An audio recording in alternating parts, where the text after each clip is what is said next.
Good morning, dear student. Welcome to online DSS classes.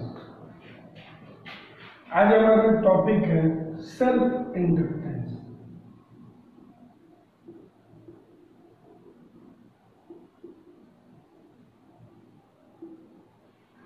Self inductance होता क्या है, आइए इसको समझते हैं। हमने एक सोलेनॉइड लिया, इनिशियली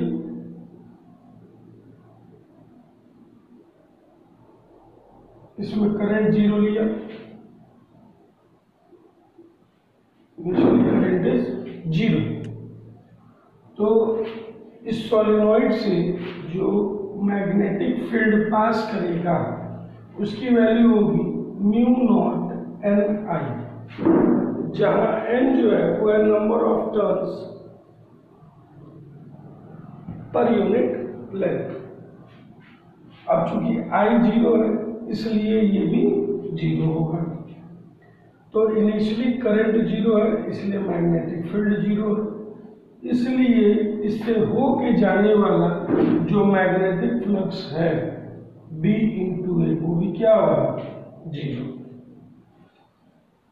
फिर जैसे ही हम इसको सोर्स ऑफ ईएमएफ से कनेक्ट करेंगे वैसे ही क्या होगा,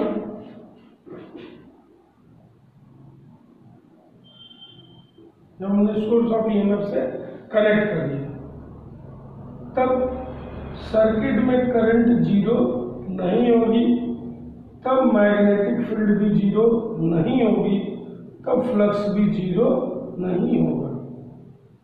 अंडर दिस सर्कमस्टेंसेस अगर हम इनिशियल की बात करें तो इनिशियल कंडीशन ये थी,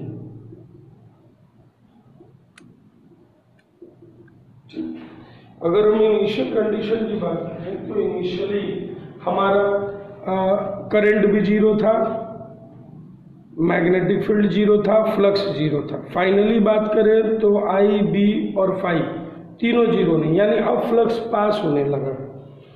तो करंट को जीरो से नॉन जीरो होने में अगर इस ड्यूरेशन में देखिए, यानी फ्लक्स को जीरो से नॉन जीरो होने में मान लीजिए अगर टाइम टी लगा हो, अगर टाइम टी लगा हो तो आपको नहीं लगता कि यहाँ फ्लक्स चेंज हुआ है कुछ टाइम पे, यहाँ एक रेट भी होगा, rate of change of flux ये होना चाहिए, आखिर किसी न किसी रेट पे फ्लक्स जीरो से बढ़ के कुछ हुआ होगा। तो अगर यहाँ पे फ्लक्स चेंज हुआ है तो जिस रेट पे फ्लक्स चेंज हुआ होगा एज पर फैराडे वही ना इंड्यूस्ड ईएमएफ होगा। यानी यहाँ पे कहने का ये मतलब है कि जब हम एक कॉइल लेंगे और कॉइल से करंट को, वायरिंग करंट को कह लीजिए, या करंट को जोड़ेंगे, जिस समय करंट को थ्रू कराएंगे सोर्स ऑफ ईएमएफ को थ्रू कराएंगे, सोर्स ऑफ ईएमएफ जोड़ेंगे या वायरिंग करंट पास होंगे, उस समय इस कॉइल से जुड़ा हुआ फ्लक्स बदलेगा और फ्लक्स बदलने की वजह से एक इंड्यूस्ड ईएमएफ जनरेट होगा। और एज पर लेंज लॉ ये इंड्यूस्ड ईएमएफ इस तरह से जनरेट होगा कि वो अपने प्रोडक्शन के कॉज का अपोज करेगा। इसका मतलब है कि वो rate of change of flux, यानी बेटर टू से ओनली चेंज इन फ्लक्स का अपोज करेगा। चेंज इन फ्लक्स का क्या करेगा, अपोज करेगा। तो अब सवाल ये है कि अगर चेंज इन फ्लक्स से अपोज करेगा तो कैसे करेगा, आइए देखते हैं कैसे करेगा, उसको देखते हैं।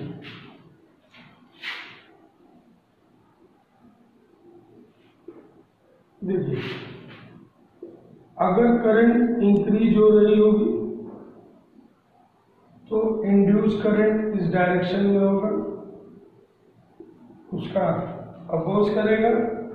और अगर करंट डिक्रीज हो रही होगी, फॉर एग्जाम्पल ऐसे, अगर करंट डिक्रीज हो रही है तो ये इंक्रीज हो जाएगा, ये इंक्रीज हो जाए, सॉरी ये इंड्यूस्ड। यानी अगर करंट जो है, कहने का मतलब अगर करंट बढ़ रही है तो इंड्यूस करंट अपोज करेगा, और अगर करंट घट रही है तो इंड्यूस करंट उसका सपोर्ट करेगा। यहाँ ठीक, यानी हर समय करंट जो भी कर रही है उसका अपोज।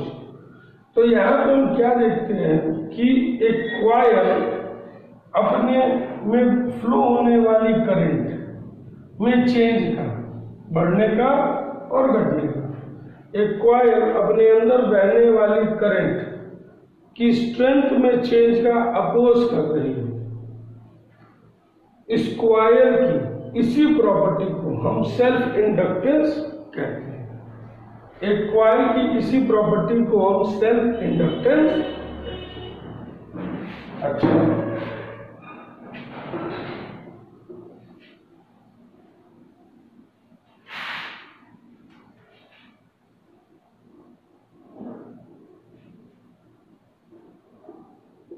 मान लीजिए किसी समय करंट आई फ्लो हो रही है, तो इस कॉइल से जो जाने वाला फ्लक्स है वो टोटल की टोटल करंट पे डिपेंड करेगा। करंट बढ़ेगी, फ्लक्स बढ़ेगा, करंट घटेगी, फ्लक्स घटेगा। प्रोपोर्शनलिटी को हटाए तो एक कांस्टेंट आया L इंटू आई। इस प्रोपोर्शनलिटी कांस्टेंट को कहते हैं कोफिशिएंट ऑफ सेल्फ इंडक्टेंस। इसको क्या कहते हैं? कोफिशिएंट ऑफ सेल्फ इंडक्टेंस, या सिंपली हम इसी को इंडक्टेंस भी कह देते हैं।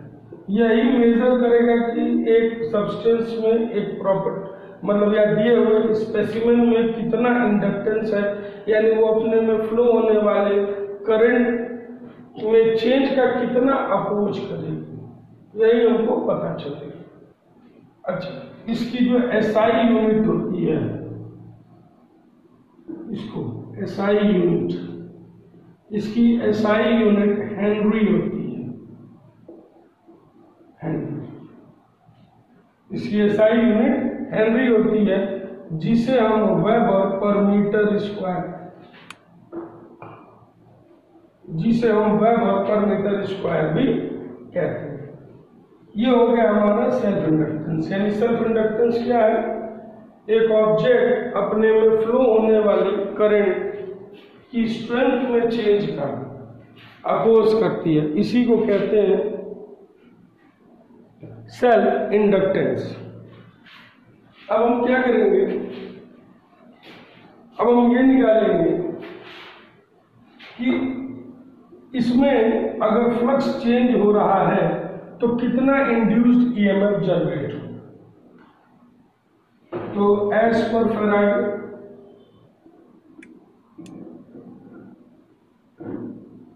As per Faraday induced EMF E जो होता है वो होता है minus D phi by D T, but phi कितना निकाले हैं? L I.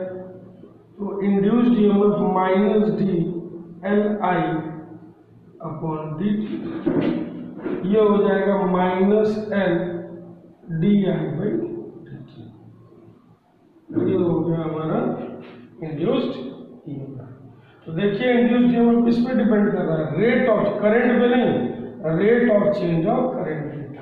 Rate of change of current ज्यादा होगा, इंड्यूस्ड ईएमएफ ज्यादा होगा। नेगेटिव साइन इसके अपोजिंग नेचर को शो कर रहा है कि ये इंड्यूस्ड ईएमएफ करंट में चेंज का अपोज करेगी, इसी अपोज को रिप्रेजेंट कर रहा है। एसआई यूनिट इंड्यूस्ड ईएमएफ की वोल्ट ही होगी एज यूजुअल, क्योंकि इंड्यूस्ड हो या ना हो सिंपल वोल्टेज ही है।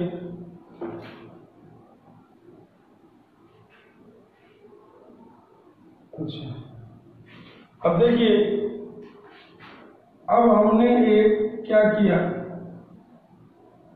एक लॉन्ग सोलेनॉइड लिया और इसकी लेंथ ले ली L, और इसमें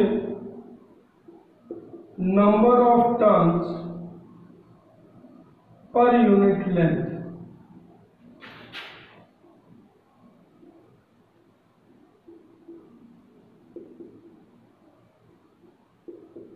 ये ले लिया n। क्रॉस सेक्शनल एरिया, एक टर्न का एरिया हमने ए ले लिया। अब अगर मान लीजिए इसमें आई करंट फ्लो हो रही है,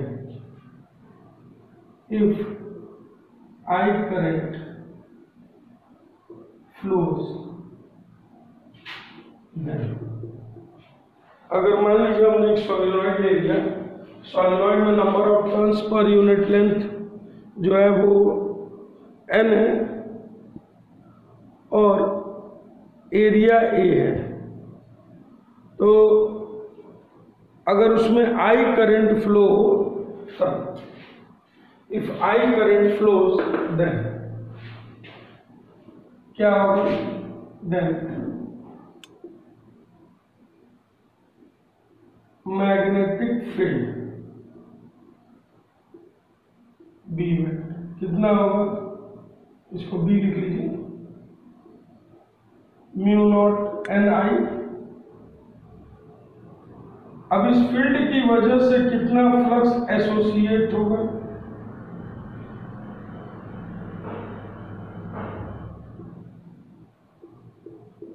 एक टर्न से कितना फ्लक्स एसोसिएट होगा, इसको ले लेना फाई डैश, ये क्या होगा, b इंटू ए, यानी mu naught N I A.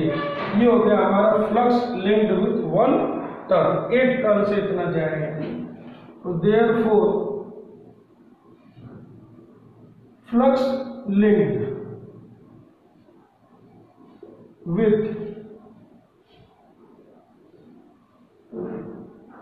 All turns, यानी फ्लक्स पासिंग थ्रू सॉलिनॉइड, कितना फ्लक्स पास होगा, एक टर्न से इतना है, तो जितने टर्न्स होंगे उतना होगा, तो टोटल टर्न्स कितने होंगे, n इंटू एल, क्यों, यूनिट लेंथ पे n टर्न्स है तो l लेंथ पे n इंटू एल, इतने टर्न्स होंगे, यूनिट लेंथ पे n टर्न्स तो total n into L turns, into mu naught N I A. देखिए टोटल नंबर ऑफ टर्न्स और ये टोटल एक टर्न से जाने वाला फ्लक्स, तो ये हो गया हमारा टोटल फ्लक्स जो पास हो रहा है। ठीक है, इसको हम रिप्रेजेंट कर दे रहे हैं फाई से, समेट लीजिए। This implies phi is equal to mu naught N square I A into L, ये हो गया हमारा total flux passing through solenoid. अच्छा, हम इसको n के टर्म में लिख सकते हैं, if total turns is equal to n, इसकी वैल्यू क्या होगा, n इंटू एल। तो यहां से अगर हम n की वैल्यू निकालें तो होगी n अपॉन एल।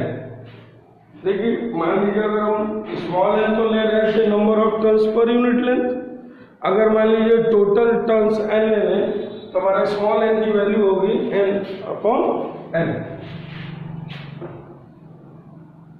अच्छा, तो अब अगर हम बात करें कि टोटल फ्लक्स अब कितना जाएगा, तो टोटल फ्लक्स अब होगा, देखिए mu naught N square L square I A L.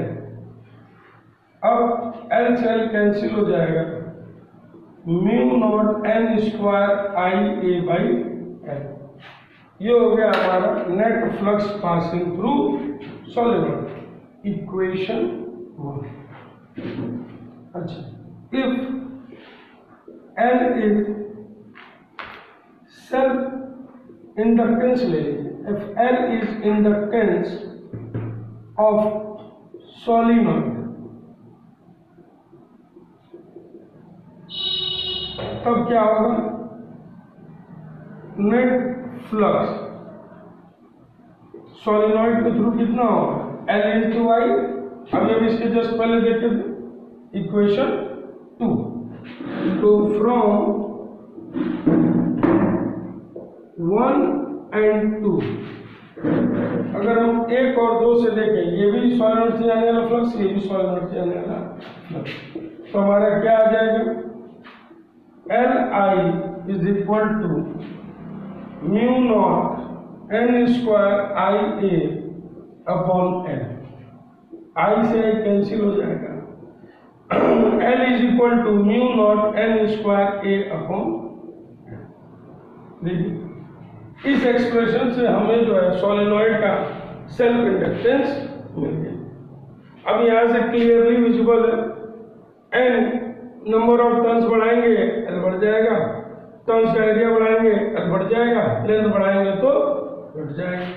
तो इस तरह से हम एक सोलेनॉइड का सेल्फ इंडक्टेंस कोफिशिएंट या बेटर टू से उसमें कितना इंडक्टेंस है वो निकाल सकते हैं और पता कर सकते हैं कि वो अपने में फ्लो होने वाले करंट की स्ट्रेंथ में चेंज का कितना अपोज करेगा। तो डियर स्टूडेंट, होप सो आपको समझ में आया हो और जहाँ भी प्रॉब्लम हो उसको पूछ लीजिए। Thank you.